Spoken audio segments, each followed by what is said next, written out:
السلام علیکم ورحمۃ اللہ وبرکاتہ۔ الحمد للہ نحمده ونستعینه ونستغفره ونؤمن به ونعوذ باللہ من شرور انفسنا ومن سیئات اعمالنا من يهده الله فلا مضل له ومن يضلل فلا هادي له ونشهد ان لا اله الا الله وحده لا شريك له ونشهد ان سيدنا ومولانا محمدا عبده ورسوله فقد قال الله تبارك وتعالى في القرآن المجيد والفرقان الحميد أعوذ بالله من الشيطان الرجيم بسم الله الرحمن الرحيم فانطلق حتى إذا لقي غلاما فقتله قال أقتلت نفسا زكية بغير نفس لقد جئت شيئا نكرا صدق الله العظيم وبلغنا رسوله النبي الأمين المكين الكريم لمن الشاهدين والشاكرين والحمد لله رب العالمين۔ آئیے آغاز گفتگو سے قبل ہمارا مل کر سب سے پہلے حضور نبی کریم رؤوف الرحیم سے ان کی بارگاہ بے کس پناہ میں درود و سلام نظام پیش کر پڑے اللہم صلی علی سیدنا و مولانا محمد معاذ الوجود والکرم وآلہ وصحابہ وبارک وسلم۔ ایک مطلب لیجیے اللہم صلی علی سیدنا مولانا محمد صلاۃ تنجینا بہا من جميع الاحوال والآفات وتقضينا بها جميع الحاجات وتطهرنا بها من جميع السيئات وترفعنا بها الدرجات وتبلغنا بها الغايات من جميع الخير في الحياة بعد الممات انك على كل شيء قدير۔ رسول برکت کے لیے بڑے اللہم صلی صلاۃ کاملہ وسلم سلام تعم علی سیدنا محمد فنحل اللغة والفرج والقرب بالحوائج تنال بالغائب ووصل خواتم جسد الغمام بوجهه الكريم وعلى آله وأصحابه بكل لمحة ونفس بعدد كل معلوم لك يا الله يا الله يا الله۔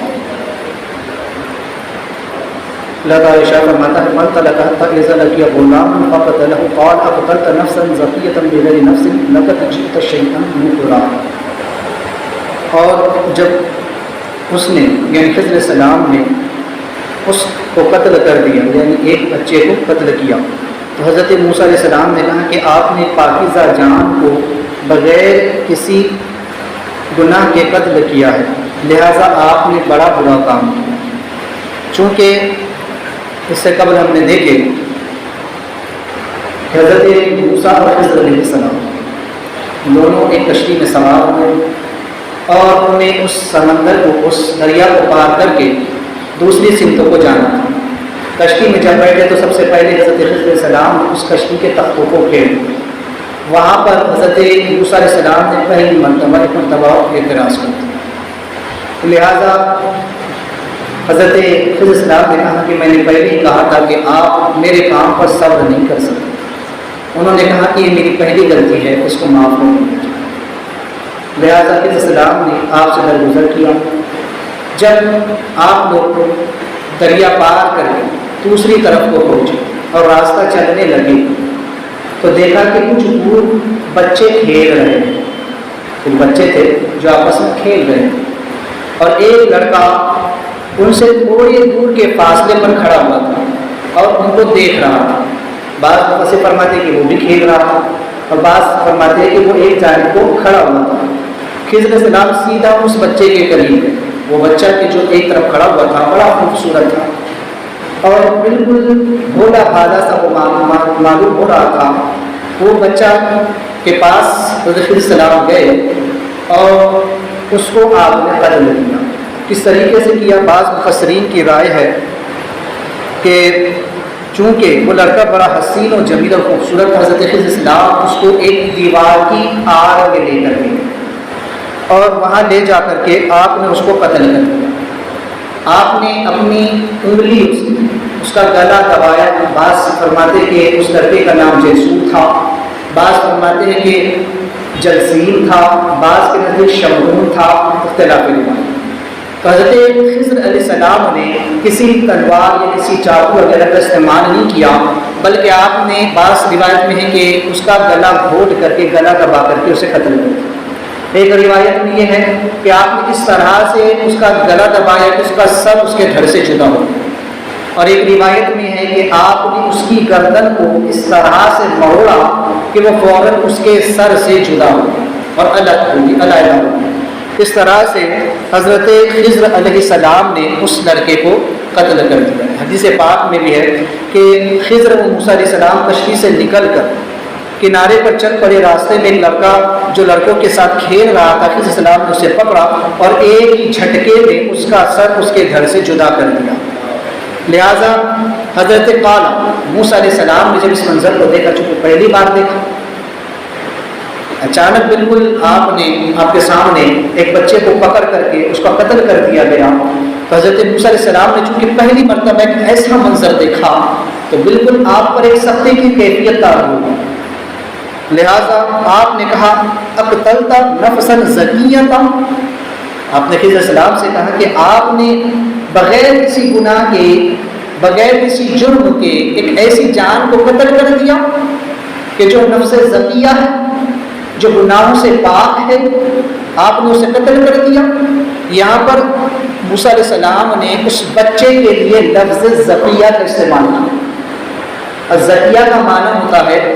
گناہوں سے پاک، یعنی جس نے کوئی گناہ نہ کیا ہو۔ اور بعض مفسرین فرماتے ہیں کہ وہ شخص بھی زکیہ میں ہوتا ہے کہ جس نے گناہ تو کیے ہیں لیکن اپنے گناہوں سے سچی توبہ کر لے۔ جب کوئی انسان اپنے گناہوں سے صدق کے دل سے توبہ کر لے اور اللہ کی یاد میں مشغول ہو جائے تو پھر وہ بھی نفس زکیہ، پاکیزہ نفس ہو جائے۔ یا تو وہ بچہ یا وہ انسان یا وہ بالغ مسلمان کے جس نے کبھی گناہ نہ کیا ہو، وہ بھی نفس زکیہ ہے۔ تو لہٰذا موسیٰ علیہ السلام نے اس بچے کے لیے لفظ زکیہ کا استعمال کیا۔ یہاں پر مفسرین فرماتے ہیں کہ موسیٰ علیہ السلام نے تو اس بچے کو دیکھا نہیں تھا، پہلی مرتبہ ملاقات ہو، پھر آپ نے بغیر دیکھے کیسے گواہی دے دی کہ یہ بچہ گناہوں سے پاک ہے۔ اب چونکہ سوال یہ ہے کہ موسیٰ علیہ السلام نے جب اس بچے کو قتل کیا تو موسیٰ علیہ السلام نے کہا کہ یہ نفس زکیہ ہے، آپ نے اسے قتل کیا۔ اگر یہ بچہ گناہگار ہوتا، اس نے کوئی جرم کیا ہوتا اور اس کے قصاص میں اس کو قتل کیا جاتا تب تو بات سمجھ میں آتی ہے۔ تو چونکہ حضرت موسیٰ علیہ السلام کی شریعت میں بچوں سے بھی قصاص لیا جاتا تھا، ان کی شریعت میں بچوں پر بھی احکام شرع نافذ ہوتے تھے۔ اور مفسرین فرماتے ہیں کہ چونکہ ہماری شریعت میں بھی شروع میں یہ چیز قانون تھا کہ شروع میں جو ہے تو ہمارے یہاں بھی احکام بچوں پر لازم آتے تھے، لیکن حضرت شیخ تقی الدین سبکی نے فرمایا کہ بلوغ کے احکام کا تعلق جو ہے غزوہ احد کے بعد سے ہوا، یعنی کہ جب غزوہ احد ہوا اس کے بعد سے بچوں کو مرفوع القلم قرار دے دیا گیا۔ غزوہ احد سے پہلے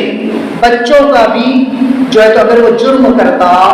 تو اس کا بھی حساب لیا جاتا تھا، اس کا جرم شمار کیا جاتا تھا، اس کا گناہ میں شمار ہوتا تھا۔ لیکن غزوہ احد کے بعد یہ احکام بدل گئے اور اللہ تبارک و تعالیٰ نے حضور کے صدقے میں اس امت پر کرم کیا کہ بچوں کے گناہوں کو گناہ میں شمار نہیں،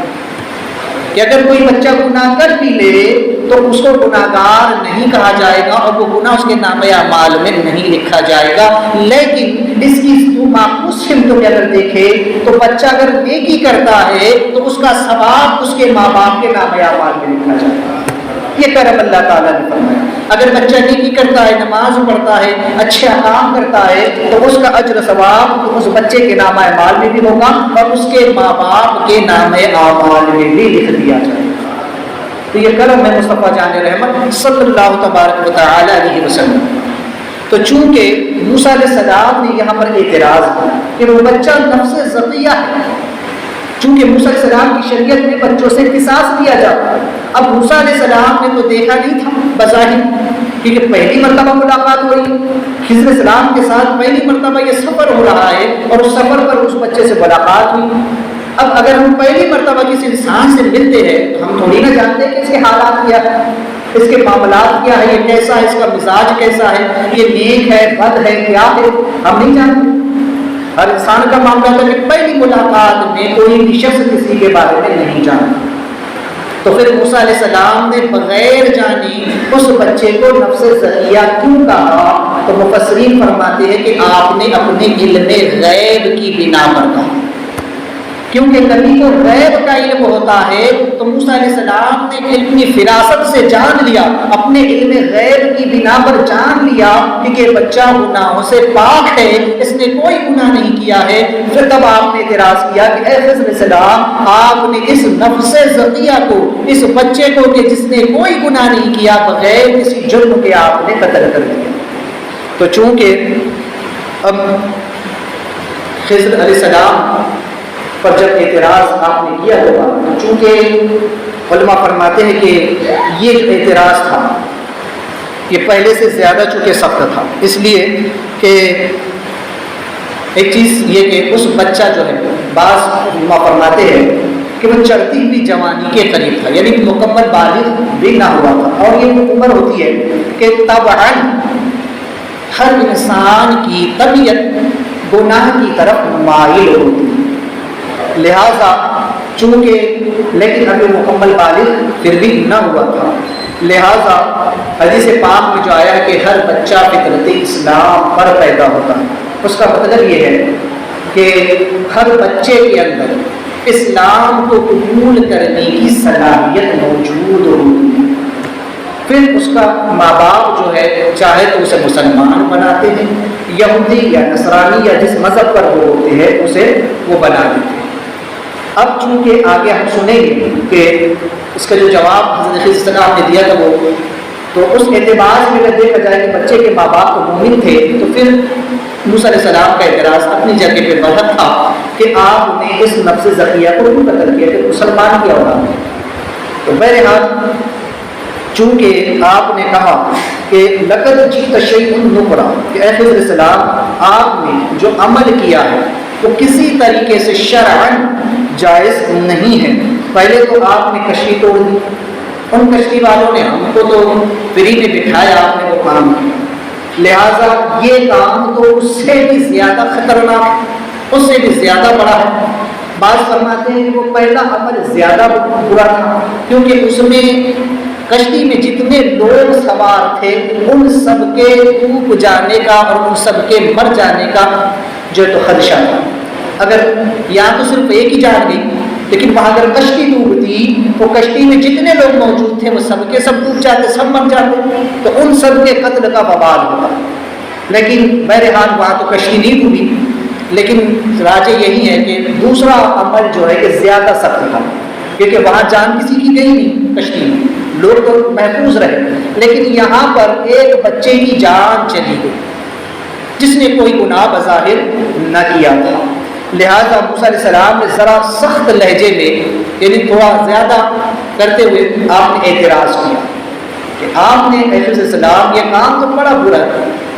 کہ آپ نے نفس زکیہ کو قتل کر دیا۔ تو چونکہ یہاں پر شرعی سرجش تھی، شرعی گرفت تھی،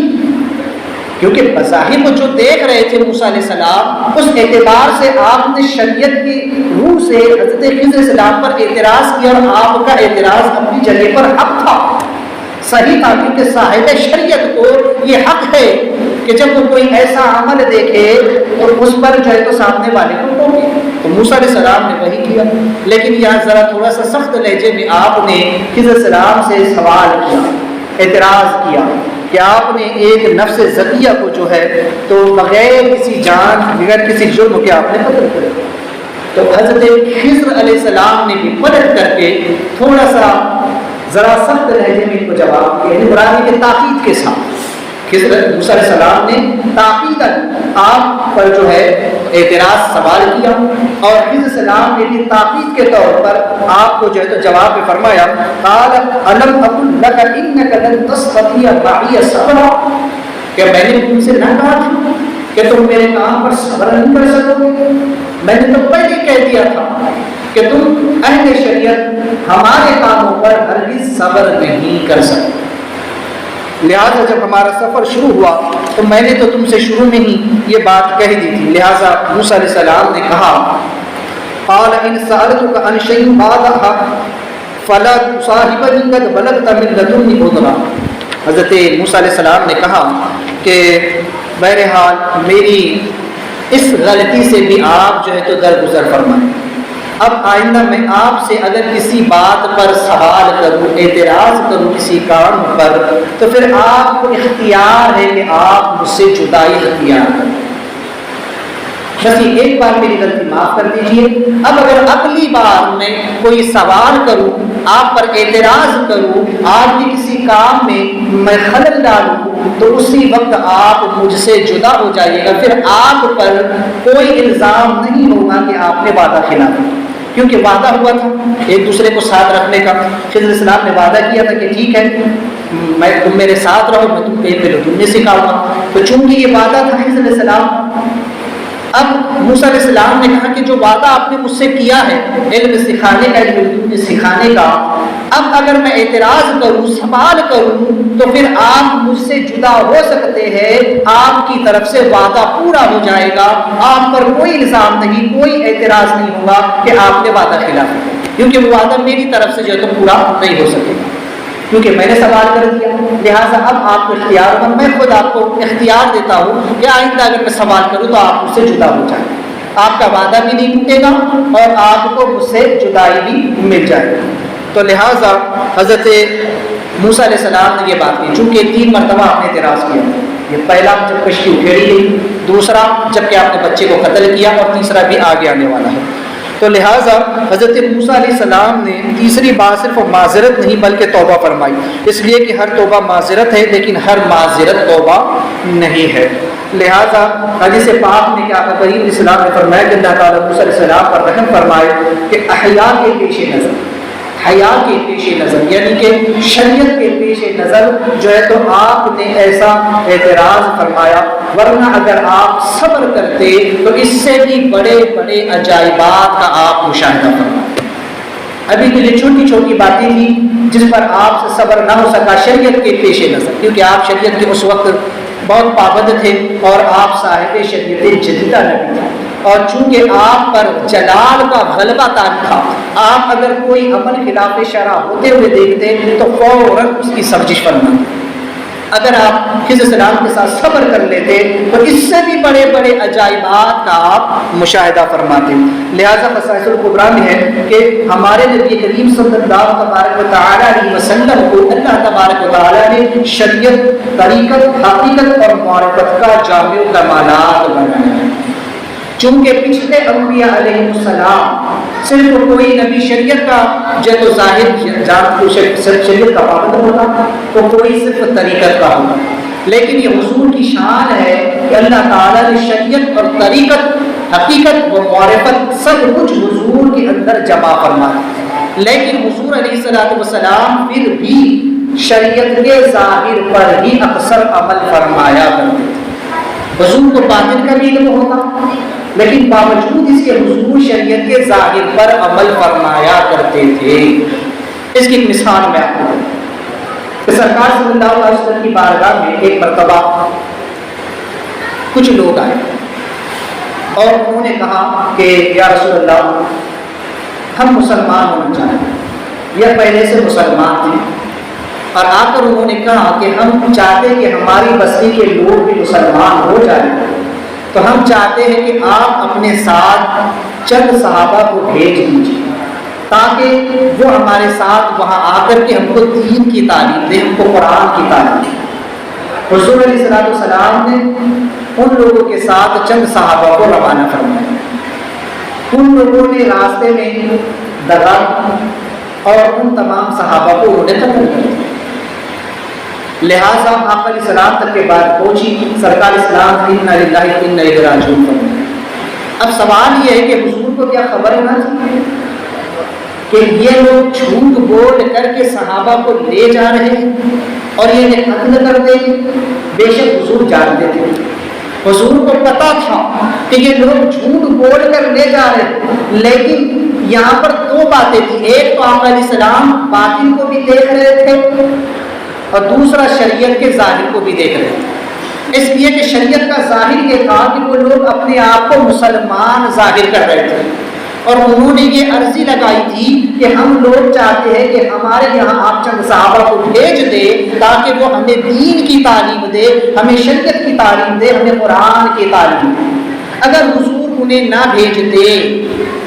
تو کل قیامت کے دن بظاہر اعتراض ہو سکتا تھا کہ ہم نے تو حضور کی بارگاہ میں آ کر کہا تھا کہ آپ صحابہ کو بھیج دیجیے، لیکن حضور نے نہیں بھیجا، لہٰذا اس لیے ہم جو تو دین سے شریعت سے بے خبر رہے۔ تو لہٰذا حضور نے ان کے اس عذر کو ختم کرنے کے لیے، تاکہ ان کا اعتراض نہ ہو سکے قیامت کے دن، آقا علیہ السلام نے شریعت کے ظاہر پر عمل فرمایا کہ انہیں مسلمان جانتے ہوئے ان کے ساتھ حضور نے صحابہ کو روانہ فرما دیا، اور حضور کی نگاہ نبوت دیکھ رہی تھی کہ ان صحابہ کی شہادت کا وقت بھی قریب آ گیا۔ تو یہ دونوں باتیں تھیں۔ تو حضور نے شریعت کے ظاہر پر عمل فرمایا، جبکہ باطن کا علم انہیں تھا۔ یہیں پر ایک نقطہ اور سمجھ لیجئے کہ تو سیدنا امام حسین رضی اللہ تبارک و تعالیٰ جو کربلا کا معرکہ پیش آیا، کیا امام حسین کو خبر نہ تھی کہ کربلا میں کیا ہونے والا ہے؟ امام حسین سب جانتے تھے کہ کربلا میں کیا ہونے والا ہے۔ راوی فرماتے ہیں کہ جب امام کی سواری کربلا میں پہنچی اور آپ جب کربلا کی سرزمین پر اترے تو آپ نے دیکھتے ہی فرمایا، یہاں ہمارے گھوڑے باندھے جائیں گے، یہاں ہمارے کچاوے لگائے جائیں گے، ہمارے خیمے یہاں بنے گے، یہاں پر فلاں کی شہادت ہوگی، یہاں فلاں کی شہادت ہوگی۔ امام حسین نے پہلے ہی سب کچھ بیان فرمایا۔ تو امام حسین کو خبر تھی، پھر کیوں گئے؟ اس لیے گئے کیونکہ کوفیوں نے امام حسین کو خطوط لکھے تھے کہ ہمارے سر پر کوئی ایمان نہیں ہے، اور ایک ظالم و جابر یزید اس وقت جو ہے تو سربراہ بن بیٹھا ہے، بادشاہ بن بیٹھا ہے، حکمراں بن بیٹھا ہے۔ ہم چاہتے ہیں کہ آپ ہمارے پاس آئے، ہم آپ کے ہاتھ پر بیعت کریں گے اور جو ہے اس کی حکومت کو ہرگز قبول نہیں کریں گے۔ اگر امام حسین نہ جاتے تو کل قیامت کے دن یہ کوفیوں کا دامن پکڑتا۔ اس لیے امام حسین نے ان کی طرف سے اس عذر کو ختم فرمایا۔ تو اللہ والوں کو، انبیاء کو، اولیاء کو غیب کا علم ہوتا ہے، لیکن وہ شریعت کے ظاہر پر عمل فرماتے ہیں۔ یہاں سے وہابیوں کا وہ اعتراض بھی ختم ہو گیا جو وہ انبیاء یا اولیاء پر کرتے کہ دیکھو اگر حضور کو خبر ہوتی، علم ہوتا تو ایسا نہ کرتے، ویسا نہ کرتے، یہ نہ پوچھتے، وہ نہ پوچھتے۔ تو یاد رکھیں کہ ایک وجہ یہ بھی ہے کہ حضور علیہ السلام باطن کو جاننے کے ساتھ ساتھ شریعت کے ظاہر پر عمل فرمایا کرتے تھے۔ تو لہٰذا آج بھی اولیاء کرام جو ہیں وہ شریعت کے ظاہر پر ہی عمل فرماتے ہیں۔ تفسیر ابن حیان میں ہے کہ جمہور امت کا اتفاق ہے کہ خضر علیہ السلام نبی تھے اور ان پر بواطن امور کی وحی نازل ہوتی تھی، اور انہی علوم بواطن کے عارف تھے اور اسی پر عمل کرنے پر مامور تھے، اور موسیٰ علیہ السلام امور ظاہرہ پر عمل کرنے کے پابند تھے۔ چونکہ موسیٰ علیہ السلام شریعت کے ظاہر پر عمل فرماتے تھے اور خضر علیہ السلام شریعت کے باطن پر عمل فرمایا کرتے تھے۔ آقا علیہ السلام چونکہ شریعت و طریقت، حقیقت و معرفت سبھی کے جو ہے تو جامع کمالات تھے، اس لیے حضور اکثر جو عمل فرماتے تھے وہ شریعت کے ظاہر پر فرماتے تھے، لیکن کبھی کبھی حضور شریعت کے باطن پر بھی عمل فرماتے تھے۔ جیسے کہ ایک مقام پر سرکار علیہ السلام نے ایک چور کے ہاتھ کاٹنے کا حکم دیا، اس شخص کو پکڑ کر لایا گیا اور حضور نے فرمایا یہ چور ہے، اس کے ہاتھ کاٹو، جبکہ اس کی چوری بظاہر ثابت نہیں تھی، لیکن حضور نے اپنے غیب کی بنا پر، اپنی فراست باطنی کی بنا پر یہ فرمایا۔ ایک مقام پر آقا علیہ السلام نے ایک نمازی کو قتل کرنے کا حکم فرمایا۔ اب یہ ذرا میں تفصیل کے ساتھ آپ کے سامنے رکھوں کہ صاحب ابریز نے اس حدیث پاک کو نقل کیا کہ حضرت انس رضی اللہ تبارک و تعالیٰ نے بیان کرتے ہیں کہ مدینے میں ایک بڑا ہی عابد و زاہد شخص تھا، بڑا عبادت گزار تھا، وہ رات دن عبادت میں لگا رہتا تھا، رات بھی جو اس کی نوافلوں میں گزرتی تھی، دن بھی اس کا عبادتوں میں گزرتا، اکثر روزے سے رہا کرتا، بڑا عابد و زاہد تھا۔ لہٰذا ایک دن حضور کی بارگاہ میں صحابہ نے اس کا ذکر کیا، صحابہ نے اس کے بارے میں بتایا کہ رسول اللہ فلاں شخص ہے، بڑا نیک ہے، بڑا پارسا ہے، متقی ہے، پرہیزگار ہے، عابد و زاہد ہے، بڑی عبادت اور ریاضت کرتا ہے، لیکن حضور نے اس کو نہیں پہچانا، حضور نے اس کو نہیں پہچانا کہ وہ کون۔ اب سوچنے کی بات ہے، یہاں میں بتاتا چلوں کہ آقا علیہ السلام کے سامنے اس کے اوصاف بیان ہو رہے ہیں، لیکن حضور فرما رہے کہ میں اسے نہیں پہچانتا۔ اب دیکھیے کہ اس وقت تو بھی صحابہ کتنے گنتی بھر کے ہیں، حضور کو ایک ایک صحابی کی خبر ہے، حضور ہر ایک کو جانتے ہیں، بلکہ آپ علیہ السلام فرماتے ہیں کہ اللہ تبارک و تعالی نے مجھے تمام لوگوں کے بارے میں علم عطا فرما دیا، اللہ نے مجھے تمام جنتی اور جہنمیوں کو دکھا دیا کہ کون جنتی اور کون جہنمی، تو میں ان کے نام ان کے ماں باپ کے ناموں کے ساتھ جانتا ہوں۔ تو پھر جب حضور کے سامنے اس کا ذکر ہو رہا ہے تو حضور نے اس کو کیوں نہیں پہچانا؟ اس کا جواب یہ ہے کہ اس کی ایک وجہ آگے آ رہی ہے، تو اس وجہ کی بنا پر حضور نے اسے نہیں پہچانا، چونکہ صحابہ نے اس کا ذکر جب کیا حضور کے سامنے تو کس انداز میں کیا کہ وہ بڑا نیک ہے، بڑا متقی ہے، بڑا پرہیزگار ہے، لیکن حضور نے کیوں نہیں پہچانا؟ تو اس کا جواب سنو کہ حضور علیہ الصلوۃ والسلام نے اسے نہیں پہچانا۔ ایک دن اچانک وہ حضور کے سامنے آ گئے، سرکار مسجد میں بیٹھے ہوئے تھے، حضور مسجد میں بیٹھے ہوئے ہیں، صحابہ بھی بیٹھے ہوئے ہیں، اور اچانک وہ شخص آ گیا کہ جس کے بارے میں صحابہ نے ذکر کیا تھا۔ تو حضور صحابہ نے کہا کہ سنیں یہ ہے وہ شخص جس کا ہم ذکر کر رہے تھے، جس کے بارے میں ہم کہہ رہے تھے کہ یہ بڑا متقی پرہیزگار ہے، بڑا نیکوکار ہے، ہم اس کا ذکر کر رہے تھے۔ حضور نے جب اس کی طرف نظر اٹھا کر دیکھی تو سرکار نے فرمایا میں اس کی پیشانی پر شیطان کا داغ دیکھ رہا ہوں۔ کیا فرمایا؟ میں اس کی پیشانی پر شیطان کا داغ دیکھ رہا ہوں۔ تو اس لیے حضور نے اسے نہیں پہچانا، حضور نے پہچان لیا، لیکن صحابہ نے جس رنگ میں جس انداز میں اس کا تذکرہ حضور کے سامنے کیا، اس انداز کا حضور نے رد فرمایا، کیونکہ صحابہ یہ کہہ رہے ہیں کہ وہ بڑا نیکوکار ہے، متقی ہے، پرہیزگار ہے، نماز پڑھتا ہے، روزے رکھتا ہے، زکوٰۃ دیتا ہے، بڑا ہی نیکوکار ہے۔ حضور نے جان لیا تھا کہ یہ اتنا پرہیزگار نہیں ہے، یہ متقی نہیں ہے، اس کی نماز اور اس کی روزوں کی حقیقت کیا ہے؟ تو اب حضور نے صحابہ کے سامنے اس کی حقیقت کو بیان کیا، اب حضور نے صحابہ کے سامنے اس کے دل کے احوال کو ظاہر فرمایا۔ کیوں حضور نے اسے نہیں پہچانا مگر صحابہ کو بتانا مقصود تھا کہ تم اس کے اندر جن صفات کا ذکر کر رہے ہو، حقیقت میں یہ صفات اس کے اندر بے معنی ہے، یہ کوئی آدمی تو ظاہر نہیں، یہ سب دکھاوا ہے، ایک چھلاوا ہے۔ اب جب حضور کے سامنے آیا تو حضور نے اس کو پوچھا، جب حضور کے سامنے آیا اس نے سلام کیا تو حضور نے جواب نہیں دیا۔ آپ لوگ کہتے ہیں نا کہ بھئی وہ بھی تو مسلمان، ان کے سلام کا جواب کیوں نہیں دیتے؟ تو سن لو، حضور نے اس کا جواب نہیں دیا بلکہ حضور نے اس سے سوال کیا۔ کیا سوال کیا؟ حضور صلی اللہ علیہ وسلم نے فرمایا کہ کیا ابھی تو اپنے دل میں یہ خیال نہیں کر رہا تھا کہ میں ان سب سے بہتر ہوں؟ اس نے کہا ہاں۔ کیا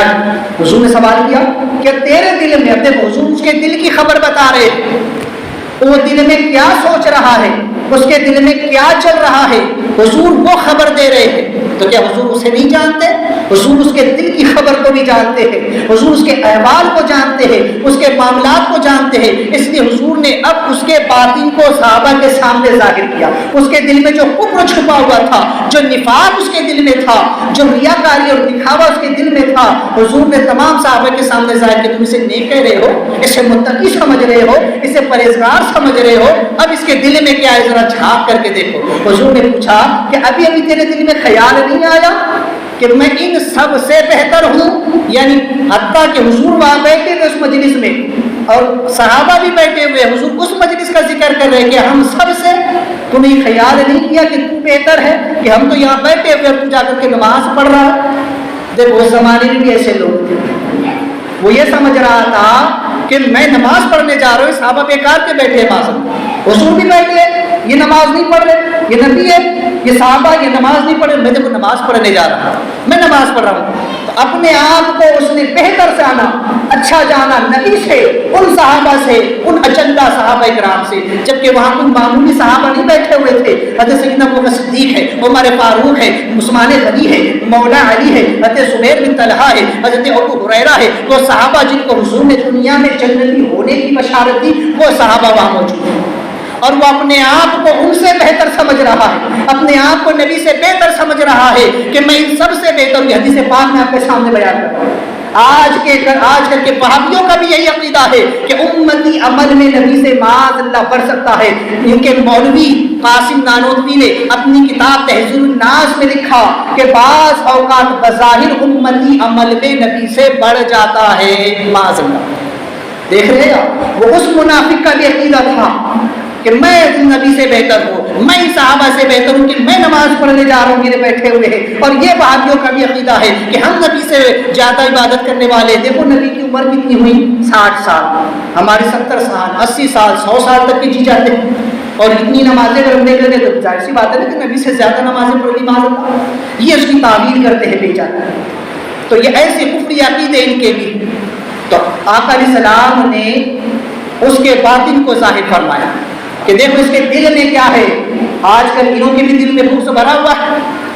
آج لوگ کہتے ہیں نا یہ مسلمان ہیں، یہ بھی تو نماز پڑھتے ہیں، یہ بھی تو بیچارے روزے رکھتے ہیں، زکوٰۃ دیتے، حج کرتے، سب کچھ تو کرتے ہیں، ان کے ساتھ شادی بیاہ کیوں نہ کی جائے، ان کو سلام و کلام کیوں نہ کیا جائے، ان کے ساتھ رشتہ داریاں کیوں نہ رکھی جائے.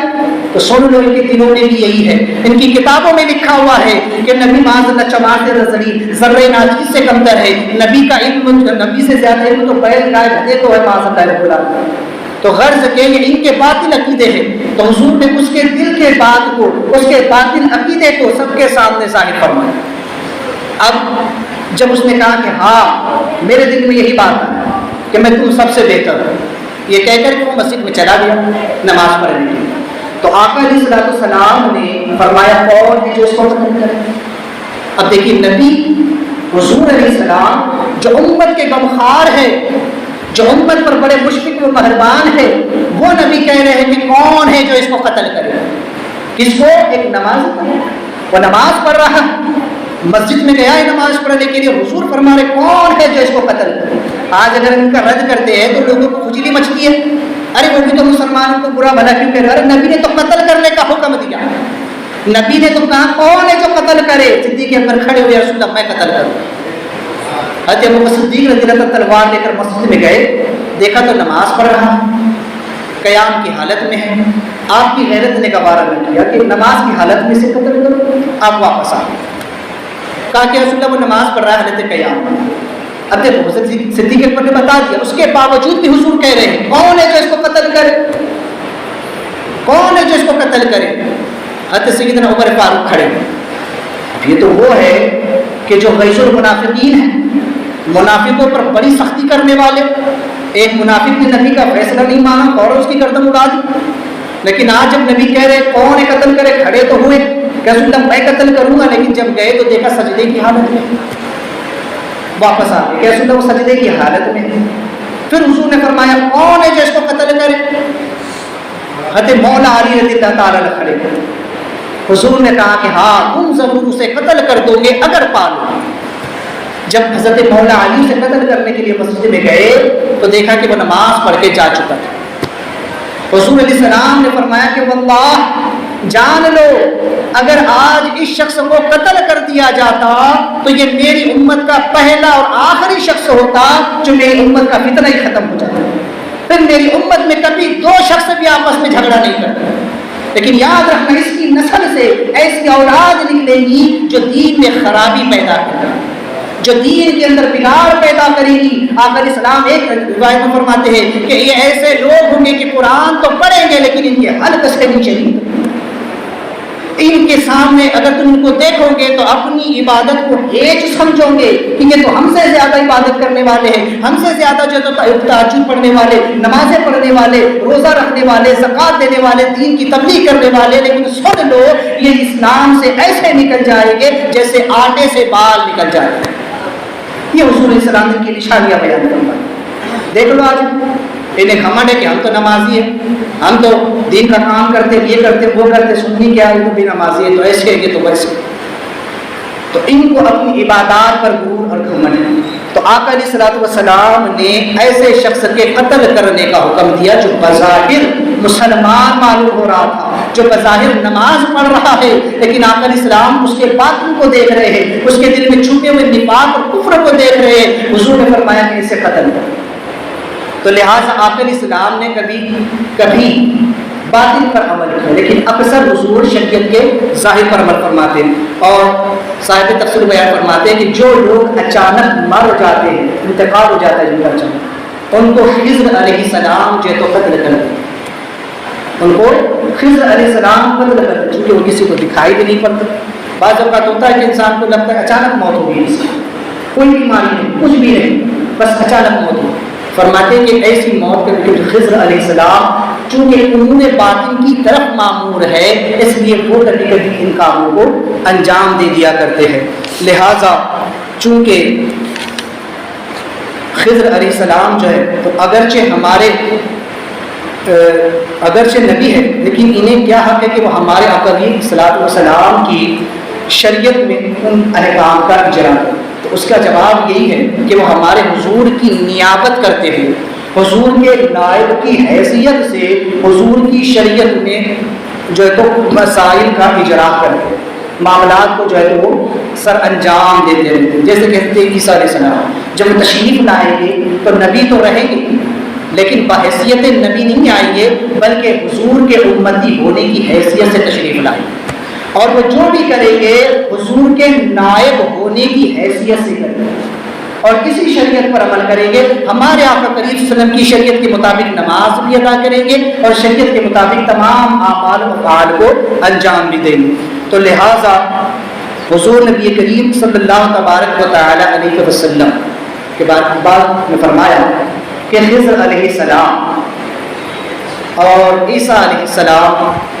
جو ہے چونکہ یہ حیات میں اور یہ حضور کے صحابی بھی ہیں، یہ ہمارے نبی کے صحابی بھی ہیں، اس لیے کہ خضر اسلام تو کئی مرتبہ حضور کی بارگاہ میں، اور چونکہ شب معراج آقا کریم صلی اللہ تبارک و تعالی علیہ وسلم نے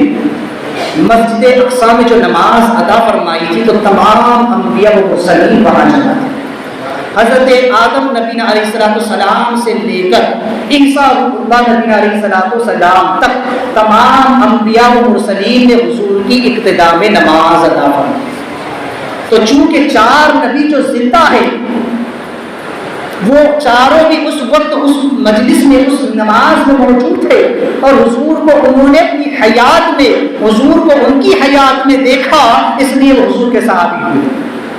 کیونکہ صحابی وہ ہوتا ہے جس نے حالت ایمان میں حضور کو ان کی حیات میں دیکھا۔ جب حضور بظاہر اس دنیا میں جلوہ فرما تھے، جس نے ایمان کی حالت میں حضور کو دیکھ لیا وہ صحابی ہے، اور اب دنیا کا بڑے سے بڑا ولی بھی اس صحابی کے مقام و مرتبے کو نہیں پہنچ سکتا۔ تو حضرت محمد صدیق رضی اللہ عنہ، عمر فاروق، عثمان غنی، مولا علی اور بھی تمام صحابہ جنہوں نے حضور کو ایمان کی حالت میں دیکھا اور ایمان ہی پر خاتمہ ہوا، وہ سب کے سب صحابی ہیں، اور تمام صحابہ کے ساتھ اللہ نے جنت کا وعدہ فرمایا۔ جس نے ایمان کی حالت میں حضور کو تو دیکھا لیکن خاتمہ ایمان پر نہیں ہوا وہ جہنم، جیسے کہ ثعلبہ بن حاتم تھا تو مسلمان لیکن جب زکوٰۃ کا انکار کر گیا تو علماء فرماتے ہیں کہ حضرت عثمان غنی کے زمانے میں مرتد ہو کر کے مرا، اس لیے وہ صحابی نہیں رہا۔ اور اسی طرح سے ابو جہل، ابو لہب کو دیکھ کہ انہوں نے بھی حضور کو دیکھا لیکن ایمان کی حالت میں نہیں دیکھا، اس لیے وہ سب کافر کے کافر ہوئے۔ اب آج بھی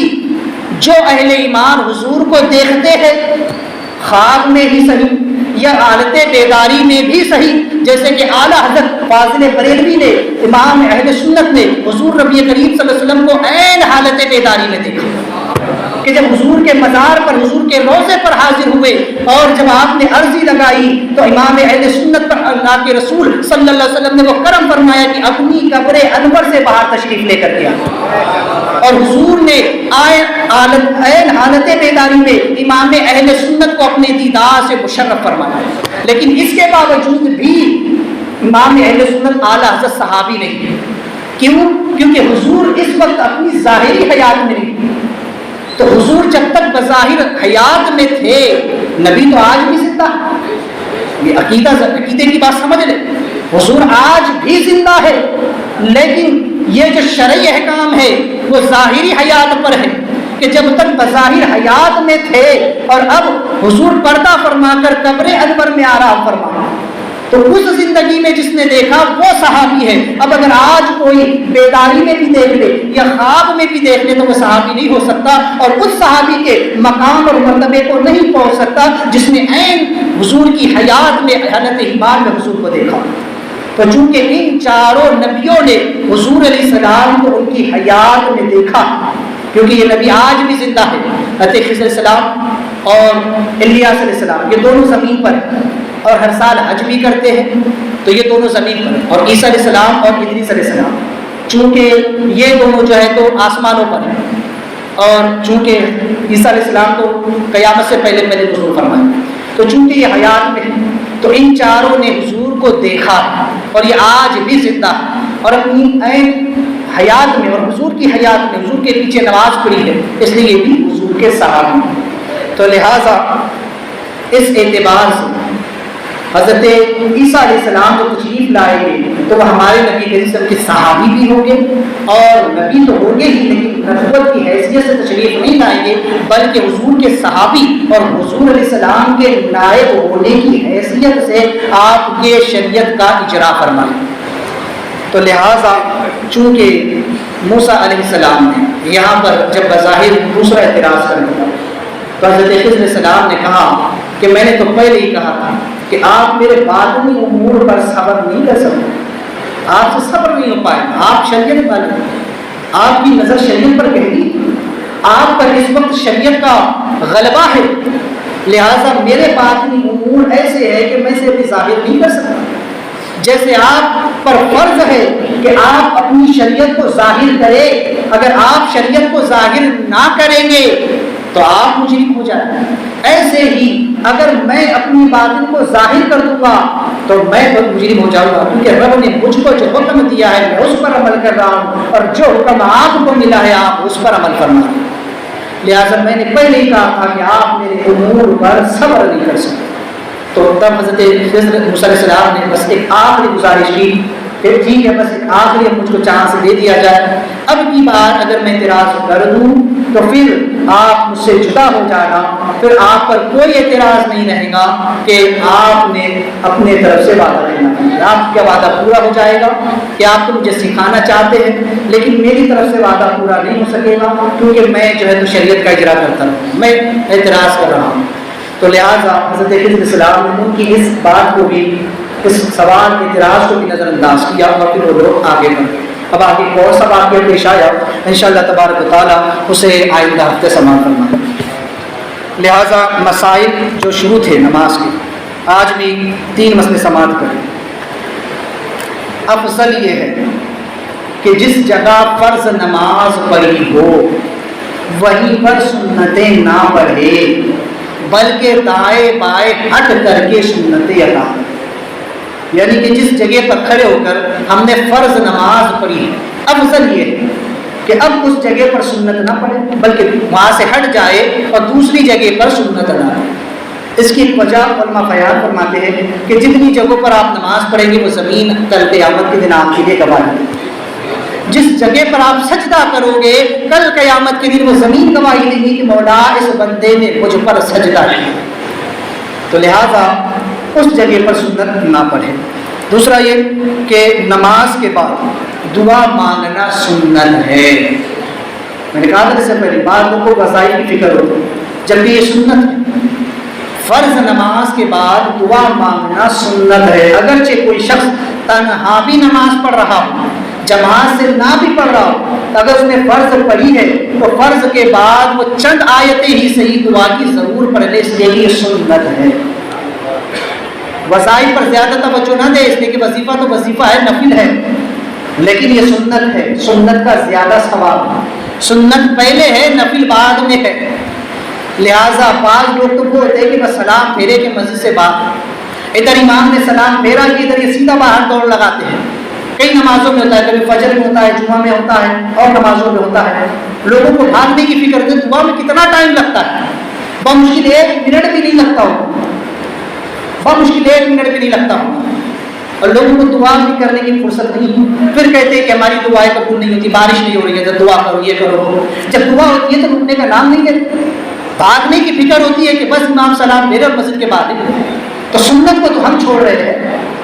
شریعت کے خلاف تو ہم کر رہے ہیں، اور پھر کہتے ہیں کہ ایسا نہیں ہوتا، ویسا نہیں تو مولانا لوگ دعا نہیں کرتے، اور جب ہم دعا کرتے ہیں کوئی آمین تک کے نہیں کہتا، پیچھے سے آمین کی آواز جلدی نہیں آتی رہتی، لوگ بس بیٹھے رہتے،